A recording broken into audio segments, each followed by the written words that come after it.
Uh-huh. See, now I see you guys. Great.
Hey, happy Tuesday, everybody. You're watching Splash Pages, powered by the Dorkening Podcast Network. We have an awesome show scheduled for you, as always. And joining us today, the Velvet Joker, Rich. How's it going, bud? It's going great. How's everyone doing tonight? Glad to be here every Tuesday night at the award-winning Comics Club. Yeah. As you know, as Splash Pages, and I'm happy to say that we're all here. We are alive and healthy, somewhat. How about you, Drew? Run, Forrest, run. Bubblegum shrimp. I have nothing to say. These chumps are ridiculous. Love it, love it, love it. Bunch of people watching. So, if you have questions or if you picked up an awesome book this week or planning to, let us know in the comments. And quite the amount of books coming out this week. Oh my God, there's so many. Holy shit. How many Batman books this week? Like 8, maybe 9. Okay, maybe 10. Dude, I made note of all the Batman books this week alone. Are you going to read them off? I am. Okay, so the initial run of Batman comes back with Batman 121 facing off against Lex Luthor. Okay. Tom King is back with Batman Killing Time #1. Talking about the Riddler there. Arkham City, The Order of the World #6. Dark Knights of Steel #5, and apparently Dark Knights of Steel was so good it has its own spinoff now, Dark Knights of Steel: The Gathering Storm, which faces a medieval Batman. Funny enough, the one book here that does not have Batman in it, Detective Comics, where Batman's missing, issue 1055 is out. Monkey Prince versus Batman and Robin. And then the last one is War for Earth #3, #1, with the evil Batman, Owlman. So that's 7. Little Watchmen action in there. 8 titles. Oh, you're right, Drew. 8 titles with Batman this week, and that's not even counting the 2 Justice League books that are out. What the hell? We need a break. It's a Batman week, the Batman comes out Friday, and absolutely. I saw Athena Finger got flown down to New York City, and she's going to go be at the premiere. Nice. Yeah. And I saw our Dorkening brother, Big Steven. He is going to premiere tonight as well. Yeah. Holla at your girl. Facebook user, I don't see your name. You say we launched a new comic series this week. Let us know what it is. And yes, too many books, but great books. And he has a bat headache You should Yes. probably take some bad aspirin then. Absolutely. Very Adam West. Well, Robin, get the shark repellent thing. Yes, the headache repellent. Indeed. Well, thank you. I'm glad to be here on Splash Pages. Very wonderful place. Just like Quahog. Love it. Okay. I there are a few things to note that have been that I noticed that I'd like to briefly tangent away from Batarangs. Oh, sorry, real quick. It's J-Bo. J-Bo. Hey, J-Bo. So sorry. Continue, Drew. So a few things. One, and I'm excited about this. Tom Taylor, who, as we know, is definitely riding a creative high these days. For those who don't know who that is, if you've loved the Injustice comic book series, if you've enjoyed he's also doing Dark Knights of Steel. He's also done Marvel's Dark Ages. He's done great runs on the Suicide Squad and Nightwing, both of which I thoroughly recommend. And the thing of his that I love the most, Deceased, which was his take on zombies invading the DC universe, but not really zombies. He has announced that Deceased 3 will be the last title, will be the concluding title in the Deceased storyline that he began a few years back. Originally, it was Deceased, then it had its spin-offs, 2 spin-off series, then it came back with Deceased 2, which I believe came out 2020. Everything's been great. Hands down, this is very exciting, especially considering how the second one ended. That's pretty exciting. So definitely fans of that. And just to remind everybody that I know it's easy to think, it's just Marvel Zombies for DC. You would think that, but it actually isn't. Also, Leo, I don't know if you know this, but I'm sure you do because the force is strong with you, even despite how many midichlorians you had this morning. Marvel has announced that there will be a Mandalorian series. Oh, nice. And there's supposedly also talks of a Obi-Wan series as well that will be released soon. So very exciting to have those because, Marvel doesn't have enough Star Wars. Yeah, and they're definitely ramping things up because a bunch of news is dropping for Obi-Wan. Apparently there's going to be some scenes, from what I heard, possibly with Darth Vader. There's now leaks that we may get Qui-Gon Jinn in the show as well. Interesting. So yeah, okay. And I'm sure with Mandalorian, with book 3 just finished with Book of Boba Fett. Right. There's definitely a lot of inner story that they need to tell. We need to see Baby Yoda's training. Grogu with a little lightsaber. Grogu. And I'm trying to think. There was something else. There's a bunch of stuff.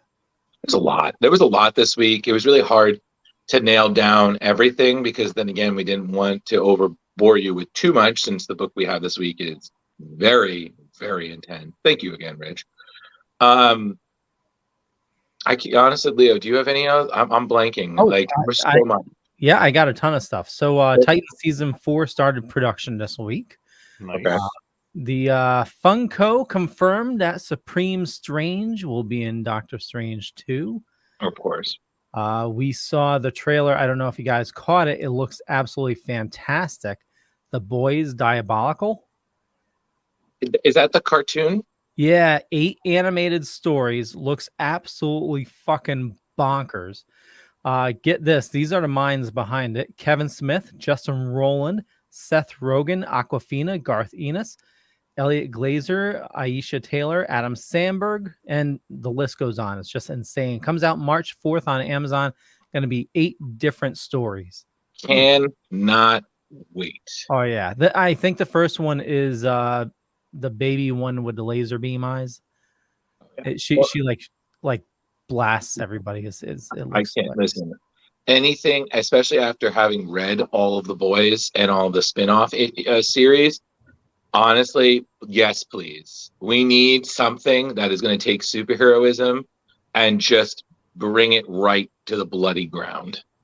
To me, it's the joy of watching the most colossal train wreck in superhero history, but in the best way. Oh, yeah. So, that is fantastic, and I cannot wait. Yeah, that's March 4th. That's this Friday, I believe. It is. So, oh boy. The other thing is Batman Returns is being adapted into a children's Christmas book. Yes. It's God. the publisher is Insight Editions, and it's the same illustrator that brought us a Die Hard Christmas. Oh my God, yes. I am for this. I have always said that Batman Returns is a Christmas movie as well as a Batman movie. I've thoroughly argued that point, and now I will have the proof and can read future generations the Christmas story of the Batman who could. His symbol grew 3 sizes that day. Oh. And I want to remind everybody we're only a mere weeks away from Justice League number 75. Issue 73 drops this week. So, definitely start, if it's not in your pull list now, add it. I feel like because I'm able to probably see it ahead of time, I feel like I have to read it just so I can give my 2 cents. So I will definitely keep an eye out for it when that comes available to us people at Screen Rant. Just a reminder why everybody, if you don't know why it's important, it's the death of the Justice League, and it's the begin of whatever crisis they're going to be doing. To us people at Screen Rant, me. Sorry, I'm sorry. I'm sorry, I couldn't hear you. What circus do you work at again? I'm so sorry. Chuckle.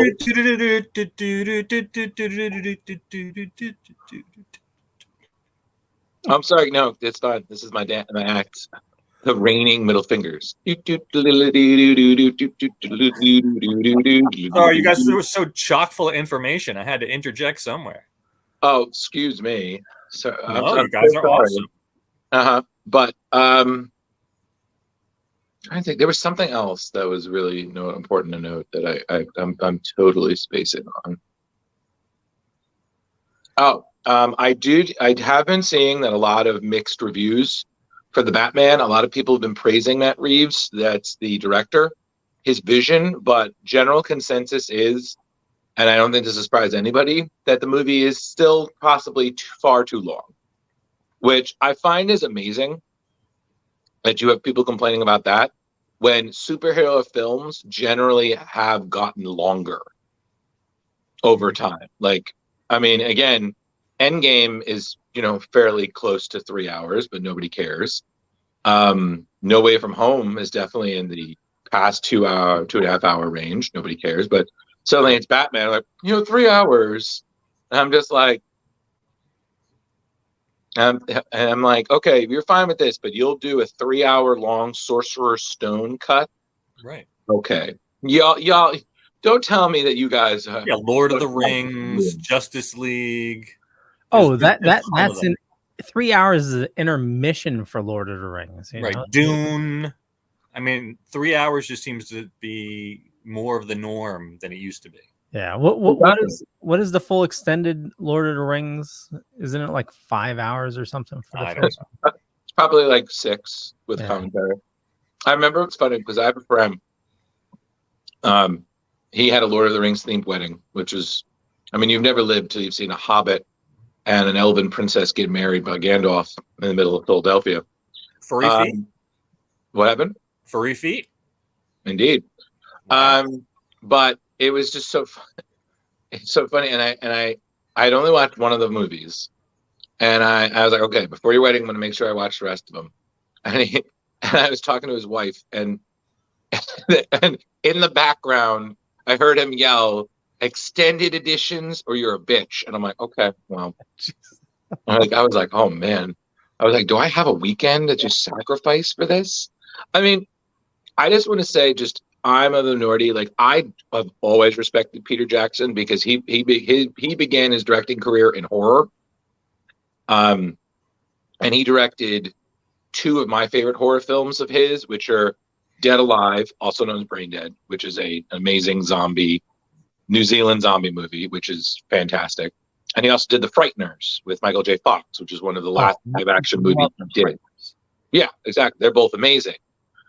And I also liked King Kong. I could have done without the gigantic insect fight scene, but that was just me because spiders are scary enough. Why do we need to give them claws?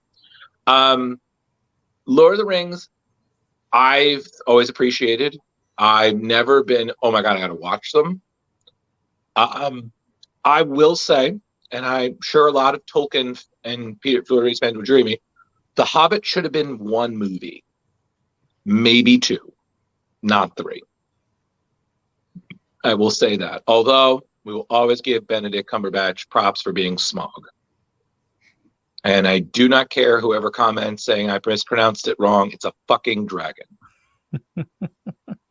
Smaug.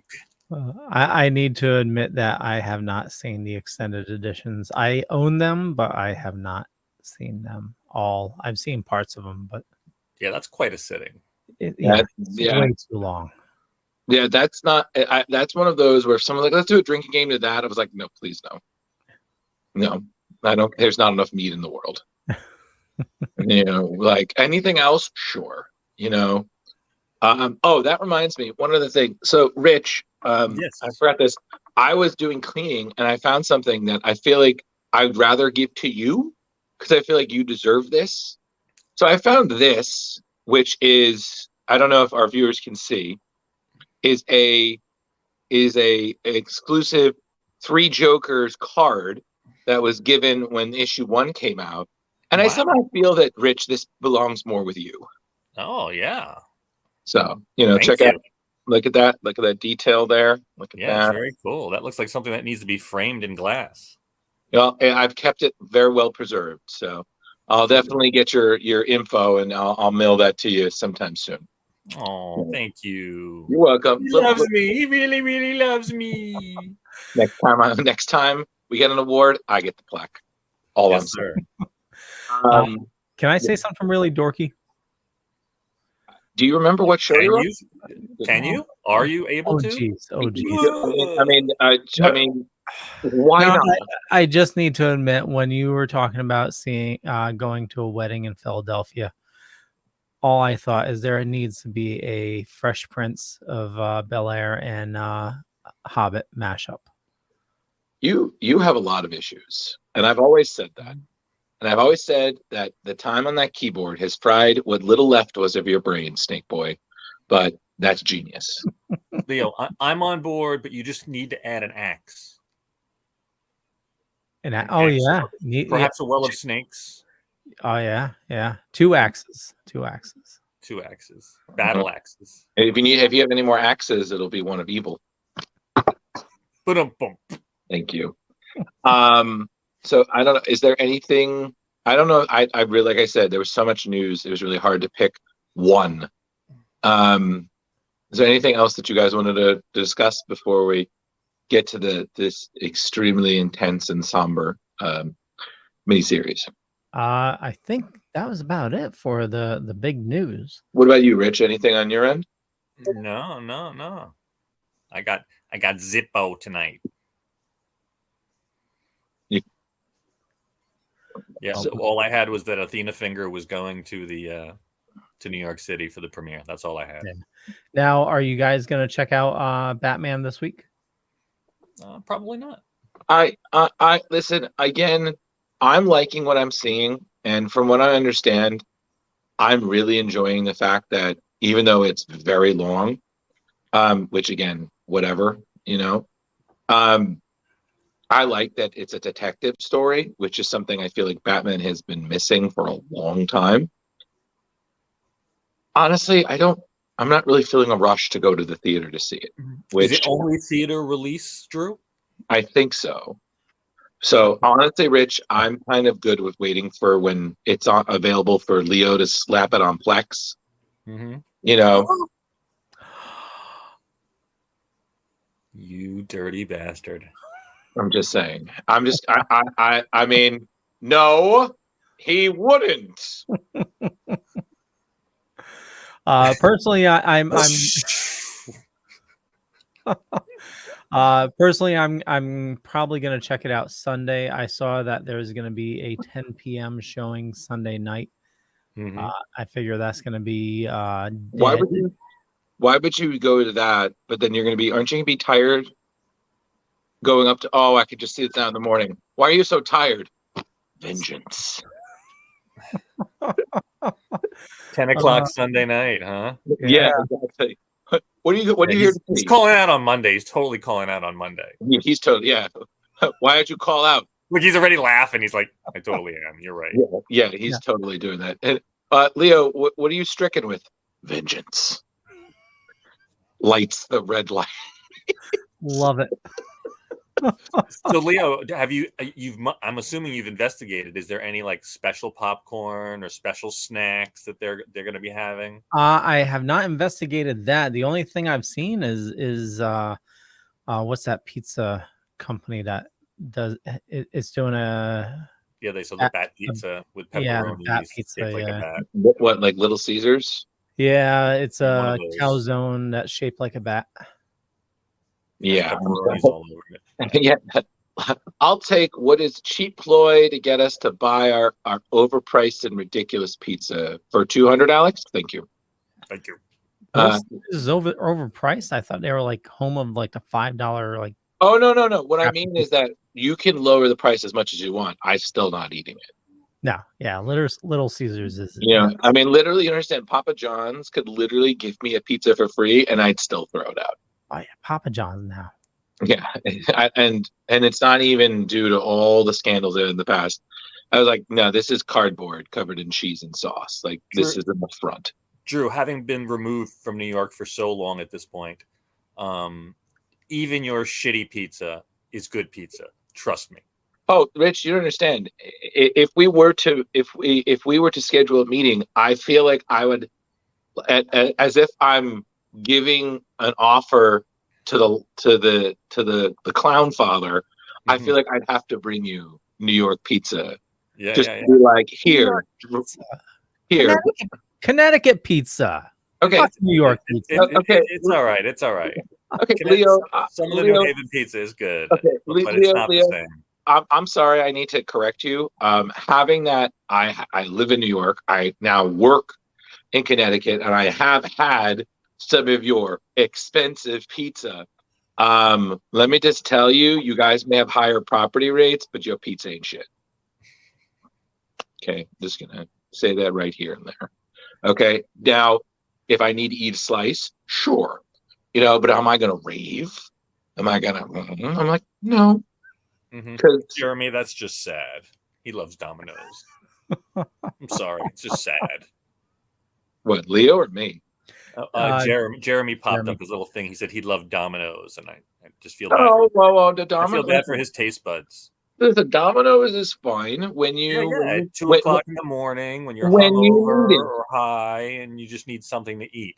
What's I'm saying? Listen, I'm still the fan. Well, and I get shit for it all the time. Literally, I have to go to the bathroom after I use it. I still love getting a Pizza Hut every now and then, and you got to give credit to Pizza Hut. Yes, it's not the same, but their promos were always great, especially with comics. Okay. You got an X-Men VHS with the pizza. It was pretty great. Last time I've been to a Pizza Hut was in the 90s. Well, they still exist, Leo. So maybe you should put your hat on and go embrace your inner Sophia for like 10 minutes. There we go. There you go. All right. So on that note, we have a book to talk about, and sorry about I know New York pizza is okay, just Connecticut pizza. You got to defend your home turf. I get it. Oh yeah, totally. Leo, as someone who went from New York for many years and then lived in Connecticut for many years, I will tell you, it's an acquired taste. But if you're going directly from New York pizza to Connecticut pizza, it's just not the same. Yeah, because Connecticut pizza is a totally different taste profile. They're going for a more well done bottom. Yes, and I'll leave it at that because I don't want to divert from the well done bottom. Yeah, well, yeah, I don't like the burnt bottoms. My pizza is a little more north of New Haven, where it's a lot of Greek restaurants, and the Greek pizzas are really good. Like I will give this, Leo. I will give you that. I've had Greek pizza. I thoroughly do enjoy that. Yeah. I'm not gonna lie. I do like what Greek pizzerias do with their stuff. I used to go down to Leo. There's a place in Darien. Thank you, Jeremy. Post Road Pizza. They're a Greek pizza, and we used to get it with eggplant and sausage. Oh my God, Chicago cut, so the square pieces, really delicious. So you can see his mouth salivating. So there are gems here and there. I'm just gonna say a Greek spaghetti pizza. Oh my God. Ooh. I've been trying to try out. I saw a new chain up here called The Square, where supposedly it's a Detroit style where they put the sauce on top. Supposedly it's a very thick crust, but it's very light. Let me know how that is. Yeah, I will. I'm going to try it out in the next probably 2 weeks. Splash pages where pizza snobs unite. There you go. Little sidebar tonight for those that are now hungry, all throwing their frozen pizzas in the oven. We are not sponsored by any of these companies. We need to say that right here and there. This is just our opinion as professional fat asses. Yeah, but we're welcome to those sponsorships. Oh yeah, totally. Except Papa John. Hell no. No. All right. We have to draw a line somewhere. Little Caesars, maybe. Papa John, God no. Sorry, Shaq. Yeah. So to answer your question, Drew, I did not research if there's any Batman merchandise. The movie theater I go to, it's they don't ever really get anything special. They have nice plushy seats, but their food items are lacking. So what I'm hearing is you simply go for the popcorn and the movie. Exactly. Sometimes simplicity at its best. Yep, totally. So now, Rich, you were the one who recommended us that we read this. Any particular idea why, or did you just you saw this and you're like, hey, why not? Well, I think I picked up the first 3 of these back when they came out. I can't tell you why exactly I didn't pick up the last 2. This is probably 2013 is probably pretty heavy into my divorce at that point, so money was probably a little bit tight. Right. But also, I was raised as a Jew descendant of Holocaust survivors and Holocaust not survivors. So this really touched me. While I do not really follow any religion now, I was still raised as a Jew. I know the history, and this really, Greg Pak did a really amazing job bringing home the despair, the hope, and the cruelty of the Nazis. And at the same time, crafting an amazing story about the early years of Magneto, pre-powers. Although they do sort of hint that possibly something could be blooming here and there, but essentially pre-powers. Yeah, and it's also funny because we've seen this background hinted at certain stories. I mean, Greg Pak, who has always been one of my favorite writers, I will always say that his incredible Hercules run, which we must include on our list, has been one of my favorite things he's ever written. And Amadeus Cho is also one of his best creations. But that with being said, he really talked about the research that he did in the role, which I thought it really did show. Like, it was extremely realistic. And I have to be honest with you, they've touched on him being a survivor of such things. One of my earliest memories of that would be in the X-Men 2000 movie. That Magneto definitely mentioned that more than once. It was nice to see what was before, because you see this situation and you can kind of understand why he would grow to become the person he was, because of what he had to endure. I mean, this kind of thing, I mean, God, this is the worst. This is definitely, I think, some of the worst that humanity ever offered in recent times. Although some would argue we're still offering it. This was just is very somber. Right. I mean, I know saying one that, Drew, also inspiration is what's going on in Ukraine right now. Mhm. Because in this story, they try to flee to Poland, Mhm. and then the Nazis go and hunt them down and invade Poland. But that's also going on in the Ukraine, because many people have fled to surrounding countries and are now being pursued by the Russians. So yeah. The real news right now is hopefully not the Russians turning into Nazis, but certainly trying to turn it into world conquerors at the moment. Well, the funny thing is that what I like as a person who knows history, I always feel sometimes that people don't acknowledge, like, people. The Nazis were very bad. There's I will never not argue that. But I like how sometimes people forget that the Russians were just as bad. It's sometimes worse. Like, even for the Nazis, the Russian military, police, the royal family and stuff, they killed a lot of people. And then when communism was reigning, Putin and such, oh my God, it was, again, when he ran the KGB. Yeah, exactly. It was a lot, and again, it's just one of those things where I was like, guys, you got to acknowledge all evil. You can't just kind of, I don't want to say gloss over, but it was like, you have to acknowledge the magnitude of certain things. Right. So, and I do want to state that this is not political in any way. This is just history, and we are seeing it, and we're commenting on it. Yeah, right. It's history, and it's what's happening in the world like right now. Jeremy says, few times in human history that seems so desperate, and yet people grew and overcome. I don't know if my resolve would be that strong. And you look at what's happening right now with Ukraine and Russia. I mean, the last batch of people that Russia sent in, I think it was they mentioned it was actually white supremacists and Nazis that were part of that, like, elite group that were hunting the president. Right.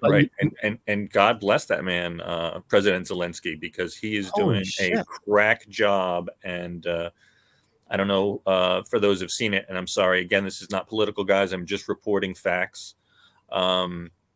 America, apparently the United States, extended a hand to President Zelensky to get him and his family and perhaps a small cadre out of Ukraine. And he said, I don't need a ride. I need ammunition. There you go. Yeah, that's a strong man and a strong leader. And God bless that man. And I feel for him, and I feel for the people, the regular people like me and you, that are just putting armbands on and they're being given guns to defend their land. Yep. Mm-hmm. I saw a video, and that's the thing is, this war is being highly documented. I saw a video of a teacher that was staying behind. They evacuated all the women and children, but this teacher, she stayed behind to fight, and she just burst in tears as they're handing her a weapon. There was a town that was making Molotov cocktails, but they were using the foam and gasoline to make Molotov cocktails. Yeah, but it's napalm cocktails. When you add the styrofoam, it turns into napalm. So they've been doing that. There was a video of a guy on a bike with guns all over his back. He's delivering guns to the people. And the craziest one I saw was this guy. He loaded a bomb in his car and he drove over the bridge and blew himself up to knock out the bridge to stop the Russians from coming.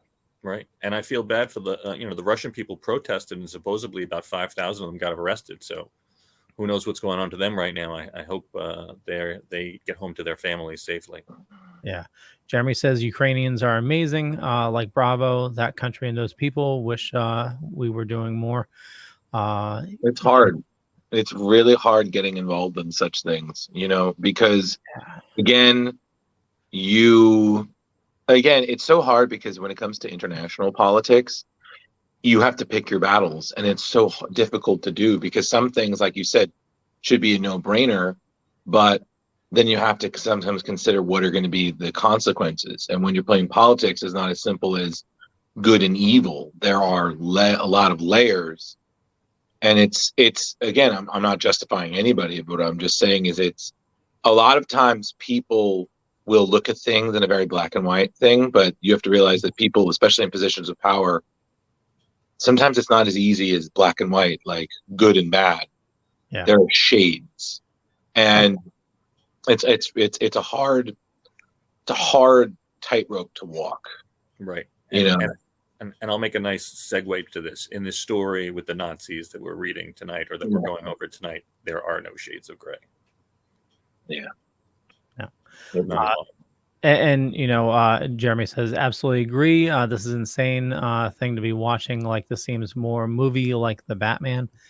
President Zelensky is essentially Batman. But I agree with you. We don't know what's happening in the back channels, what help is being provided to Ukraine, but also thinking of the bigger picture, you have this nutso Putin that, he could easily, try to nuke people, and, you have right now it's just him against Ukraine, but you start ganging up against him and he may feel, caught in a corner, and who knows what he'll do. It's like a wild animal, Yeah. And we are not the only country with nuclear arms. So right.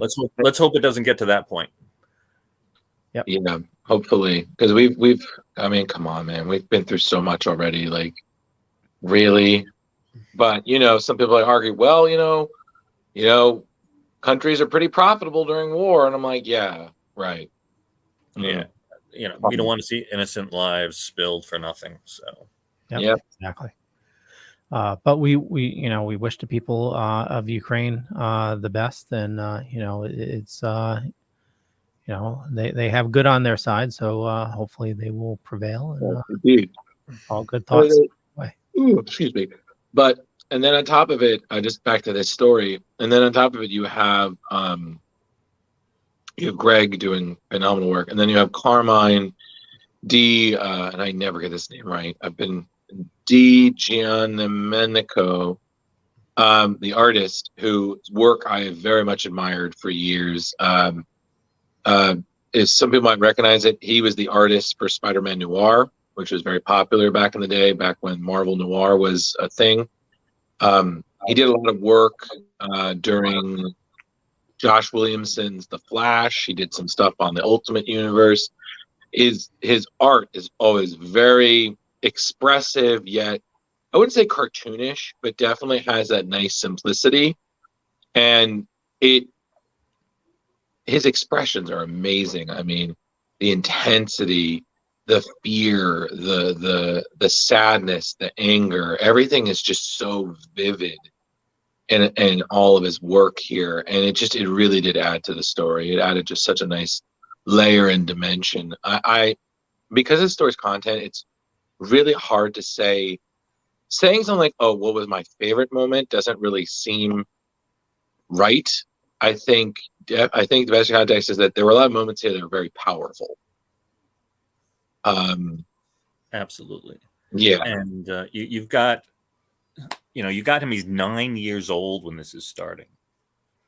9 years old, and he's going to school, but he's a German Jew, and he's following his dad's lead. And his dad was previously in the war, and President Hindenburg said, if the Jews were good enough to fight for us, they're good enough to live here in Germany. Now, that is quickly not becoming the case as the Nazis are coming to power. And, young Eric is bad at everything, but he excels in school. And the one thing he is good, I guess, at is throwing the lance. And he ends up throwing it, and he wins this great award that's gold. And his dad says they can never take it away from you. But the next day, sure enough, they do take it away. Yep. And even when he beats them again, they still take it away. And expel him from school, calling him a cheater. Right. And then he gets his ass whooped. Yeah. That was, obviously, it's just little evils leading up to larger evils. But even here at the school, it's just heart-wrenching them saying, well, oh, the javelin wasn't, the correct weight. So you didn't, it was unfair against the others. And it's just, And he had that really memorable line about, what was it, like the nail that sticks out? Some will want to hammer it down. yeah, Right. I have that written down here. So Max, you're special, gifted. You have immense promise, but you need to be careful. The Japanese say the nail that sticks up gets hammered down. Yeah, that was a very powerful. I was like, wow, it's kind of true, Right, and But it follows him because he ends up seeing Herr Kalb again later on in the camps. And then on top of it, then you have the tragedy with his family. They really did stick together as long as they could, but in the end, Right, but I really got to give it to everyone who was involved in this project. The amount of history and actual historical facts that they put it was into this. fantastic. It made the story so much more powerful. And they did not shy away from the brutality. And No, we're talking about, like, when they first came into the camps, and if you weren't of age to work, they would kill you. Women, if they couldn't work, they just gas you. They wouldn't even waste the bullets. And they would use these other Jews to pull the bodies out, bring them to the furnaces, pull the gold out of their teeth, burn him. And there's a really powerful image where at one point young Max is just being introduced to this, and he walks into this room, just thousands and thousands of pairs of eyeglasses. Oh yeah. And just like, I'm sorry to interrupt. I think one of the hardest scenes for me to read was the one where you don't see it, but you hear them in the chambers as they're being, slowly killed. And it's just, I think what it is again, is that something that we can never really get is we weren't there. It's one thing for us to read about it, and all the accounts people have written about it. I mean, I still remember what Elie Wiesel, Night. Some of the things he talked about that he saw were just horrifying. It's one thing to see this. I think added because it's in nation. When you're reading comics, you are still tickling your imagination in certain regards, but some of the imagining is done for you because you have an artist who's drawing out the scenes and a writer. I think, again, seeing this kind of stuff, and you knew it happened, it adds, because comics are somewhat fantasy. So, you're reading about these things, but these, some of these happen in real cities. They interact with real people, but there's that, there's no that reality there. This really happened. These, it may not happen exactly like this, but this is pretty accurate. And again, Rich, like you said, the research really, not just the story, but also the art, everything was just historically well done. And then for me, the sad thing was the scene where they thought they've escaped. And then the woman thought they had her mother. So she betrayed them to save her mom. And then she still ended up getting killed for it. I was like, yeah, you really expect evil to keep its word? No, they got what it wanted. So what's one more body among the foundations? Right. And the message they kept nailing home, that young Max had to learn was, he kept telling restraint. And finally he's like, my restraint is doing nothing because everyone's getting murdered anyway. Right. You can see how you're basically seeing the foundation for what would become Magneto. Yes. And he did not, he was never going to be, once he became a mutant, he was never going to be held down again. So this was definitely the things. And, I thought it was really powerful. Greg Pak wrote an afterword to issue 1. I'd like to read because I think it's important to know. I mean, I really invite everyone to read this story. This is a hard story to read, but a powerful story to read, and a truth to read. So as far as the history goes, obviously not the Magneto part. And Rich, before you do, I think Yeah. there's also something to be said about that, because we're in an age where we're seeing more people trying to ban books. I mean, speaking of this, there's that controversy about Art Spiegelman's Mouse Right. being on a list about banned books, which I think is absurd, for two reasons. One, I own both of them, and of course I've read them, and I've met Art at least twice, and he's a perfect example of an ornery old man, but still extremely knowledgeable. Right. And for me, yeah.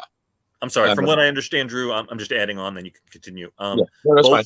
Both this and Mouse have both been used as teaching tools in high schools and colleges. Oh, yeah, it's true. Oh, wow. And I remember, the master of introducing books to everyone, LeVar Burton, who, as we all know, Mr. Reading Rainbow, was very much like, read banned books. Like, it's one of those where it's banned, it's probably for a reason. It's someone doesn't want you to read this. And it's like, why? What is this protecting? And it's just really frustrating because, again, you have this thing where people are trying to cover up history because it makes them uncomfortable. And the point being is, yes, we have to acknowledge the good and the ugly side of history. For every cathedral and city and temple, both Greek and regular, there are things in history. There is blood, there is bones, there is battles, there is death. We have to acknowledge all of that. For every good, there is evil. That's just cosmic balance. And the second we start omitting things, we're essentially lying to people, because like, oh, that didn't happen. I was like, no, we're not telling history. We're telling our version of history. And that's not right, because especially in something like this, where these are stories about people who survived this horrible atrocity, which should never be forgotten, we're kind of saying fuck you to those people who's lived. And I'm sorry, that's just not really fair. Not only is it not fair, it's not right. So to me, these books should be just as much in a library with all of our other classic literature, because it's about telling a story for the most important thing. Like Max said at the end, if I am gone, it is on you to continue on. It is for you to continue the story. So that's why we can't forget, because if we do, we allow this to happen again, and that can't happen. On that note, well said, Drew. Well said. I have my moments. You were saying, Rich. Yeah, so Greg Pak wrote this afterword to issue 1, A Few Words About History. In the 3 years editor Warren Simons and I have been developing Magneto Testament, we've struggled with the complicated, rich, and contradictory information the comics give us about Magneto's life during the Nazi rise to power and World War II.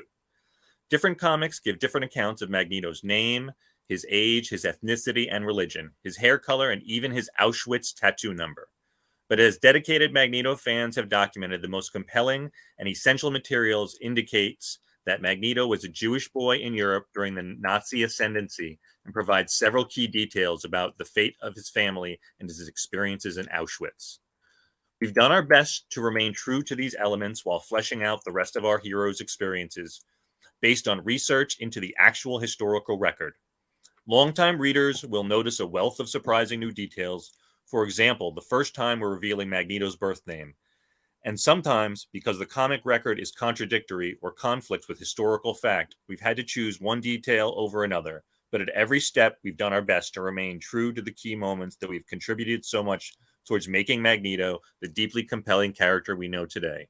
But most importantly, in an age in which Holocaust deniers still spread their lies, we've done our best to ensure that real-world history we explore in the series is entirely accurate, and that we deal with its unfathomably harrowing material in a way that's honest, unflinching, human, and humane. In later issues, we'll provide citations and suggestions for future reading. For now, we offer 1,000 thanks to Mark Weitzman of the Simon Wiesenthal Center for his expert advice and his historical fact-checking.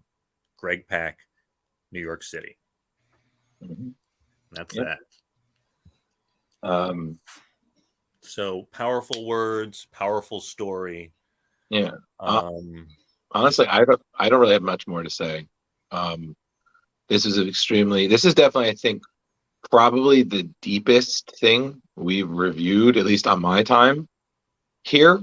And Rich, thank you for this recommendation. I mean, again, and to me, this is something I want to bring up if somebody tells me comics are for kids. Because I'm like, if that's what you think, you're missing out on a lot of great stories. Because comics is literature. Comics are, they're meant to entertain, yes, but they can also be used to educate. I mean, we've seen a lot of this, and they should be allowed to do that, because things like this are very important to learn. And I'm sorry, if I was a high school teacher, I would have this in my classroom. And if somebody complained, I'm like, well, I'm sorry, but history is history. Absolutely. And just thinking this as we're talking about this, I'm actually going to be writing an article on this particular storyline in the near future. And I was really curious how this show was going to play out today. And you guys are awesome. So I'm thrilled the way it came out. And I'd like to dedicate this show to my great grandma. Wow, that was a worst time to phrase on. Yeah. We'll give him a minute to catch up. Yeah. Jeremy says this is the kind of book I direct people to when they say comic books are too political today. And actually, while we wait for Rich, we do have a sponsor. So I'm going to play this, and hopefully when we come back, Rich will be here. Yes. Everyone thinks because you're a zombie, you don't know good coffee. Well, they're wrong. There's only one brew that gets my seal of approval. Deadly Grounds coffee is my guilty pleasure. The aroma is so intoxicating. It brings all of my neighbors out of the woodwork. Deadly Grounds coffee. Coffee to die for, and zombie approved. It's good to get a little deadly. Use the front door! Oh, they're so disgusting.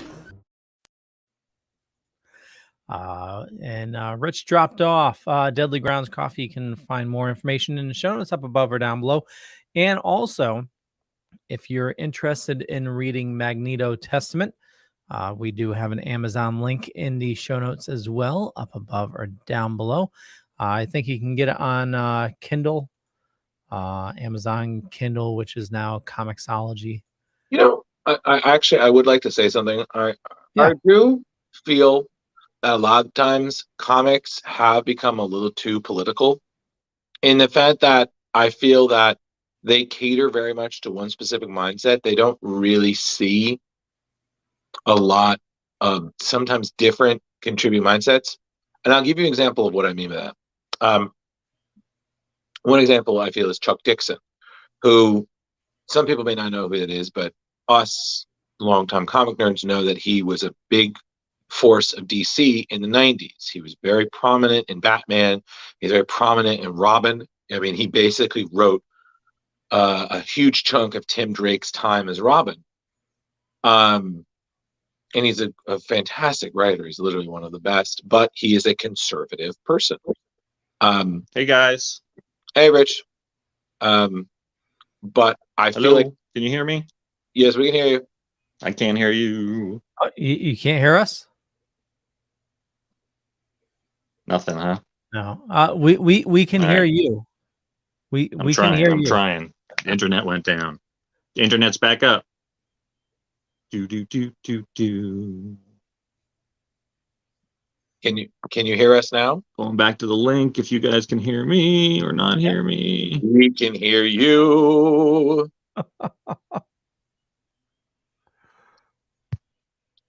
Just my point being is I feel like he hasn't gotten a lot of work because of his political views. And to me, I think that's a darn shame. Just because it's a different political opinion doesn't mean it's wrong. And to me, I just, again, I think politics are, again, another thing that if you sometimes find yourself in a minority of, it's very easy to feel like you're being bullied. And I do sometimes wish that people are a little bit more respectful. Yeah, you don't have to agree with somebody, but that's okay. But now it's become, oh, you don't agree with me? Well, you're fill in whatever term you want to describe yourself as. And I personally don't think that's right. But the only issue I have against it is, if there's any false information, it's when you're I can get it trying to spread your views, through your writing. It's your creative outlet. Somebody hired you to do it, and it's being approved by somebody else. I'm totally for that. Right. Regardless of what you have to say, we have free speech. Right. But the only thing is, if there was a comic to come out and say, oh, Miles didn't get the vaccine because he believes that, it's a tracking, nano from Bill Gates, something like that. It can definitely be a fine line, but I'm all for free speech. I'm all for, writers using their creative talents to, talk about their views. But Right. it's definitely a fine line. Yeah, and I feel like, unfortunately, that fine line is very often drawn in chalk instead of something a bit more concrete. And I really do wish that it was a little bit more solid. Yeah. And people back that up a bit more. But that's just me. Rich, Drew, can you hear us? Yeah, sorry, my router shit the bed and rebooted at me, so that's why I got tossed out. I Okay. don't know. I was going on something. I don't know how much you guys heard or didn't hear. The last we heard, you were dedicating the to your great grandmother. Yeah, my great grandmother Rose. There And I was just hoping that she was looking down, knowing that I was thinking about her and that her family lives on today and will continue to through my son and others. But that's awesome. Yeah, and I just felt that this Greg Pak did an amazing job, and the impact of this story that I felt. Rich, he's very often at Comic-Cons. I've met him at least twice at New York Comic-Con. If he should be there at a future year that you are, I'll definitely let you know so you can tell him how much this meant to you in person. Yeah, absolutely. And I know he's been to Terrificon too, so I'm sure at some point he'll be back. Yeah. I don't know if this Leo does this. Is there a hardcover of this? I believe so. Yeah, I think so. Yeah, that might be worth finding. And yeah. And I'm sorry, who were you talking about at Comic-Con? Was it Greg Pak? Greg Pak, yeah. Okay. He's a very, very pleasant person. Yeah, and his Hulk stuff is great too. Oh, I'm telling you, his Incredible Hercules is a fan of mythology. I thoroughly enjoyed it. What him and Fred Van Lent did with Hercules was fantastic. So cannot back that up enough. But this was. I can't say 5 motherfucking crowbars hard enough. And you guys know that's rare for me to say. You're a harsh one has this. This one has that. If you did like 4.8.66378, I would have been like, there's Rich. You know what I mean? But a 5, no, not just 5 motherfucking crowbars. Wow. Like I feel like more impact on it. I feel like it's a 6 crowbar, even though we only do a rating of 5. No, he's giving it that little extra pun there. Yeah, absolutely. Leo, what did you think? Amazing story, very well written. The art was just simply amazing. And Drew, as you mentioned, the look on the faces that were drawn was just very telling. It's just I'm going way too deep into it, but obviously 5 crowbars, extremely important read for everybody. I urge everybody to read this. I'll also give it 5. Although I was tempted to do a 4.9995 just to rub metaphorical knuckles into someone's forehead. Yes. But I don't want to do that, Rich, because I'm already German, so I don't want to cause an incident. Yeah, So, as well. But no, but this is great, and this was, like I said, one of the deepest books I remember reading, and I myself wasn't brought to tears, but it was definitely, something very that resonated with me. And like I said, if I should meet Greg again in a Comic-Con, I'll definitely, bring this up to him and say, it was very well done, and I just wanted to tell you. Yeah, I'd even be excited to interview him just to talk about this. Oh, please, why not? Yeah. Listen, we're award winning. We can get some. We have the clout now, right, Leo? Yeah, we have some big guests along the way, and oh man, Leo, if you can get Greg, oh man, I'm sure Rich and me will be excited for different reasons. I will try. I'm sure he's doing pretty cool, but yeah, I have nothing more to say. I cannot recommend for all of you watching, whether you're 5 or 500. Definitely check this one out. This is one not to miss. Yeah, absolutely. Well said. We'll wrap things up. I want to thank everybody for watching this fine evening. For me, just Google Leo Pond. You find a bunch of stuff. Could be true, could be not. But more importantly, I run a little thing called the Dorkening Podcast Network. We have a ton of awesome people doing a ton of awesome stuff. So head on over to the dorkening.com. You got links in the show notes. And, you can find all the shows on a network there. And with that, Rich, where do you like people finding you? Well, of course, first and foremost, every Tuesday night right here around 8 p.m. That's first and foremost. And of course, you can catch me, Rich Davis. I'm on Facebook. Reach out to me anytime. Jeremy often does, which I'm happy about. And what else? Oh yeah, the Instagram, the Ghostbuster Man 1984 Instagram. You can reach out. All your complaints, just right there. Thanks. Yeah, Ghostbuster Man 1984. We got to write that down. Drew. So when I'm not dealing with these idiots, I'm on Facebook. Screen Rant. Woo! Sorry. I'm on Instagram at the same Instagram that somebody still likes to send all of our fan mail to. Jerk. I do work for Screen Rant, which I get paid for. Very proud of you, Drew. I know. Thank you. No, I'm proud of myself. Thank you. But I'm also doing things here. Thank you. Yes.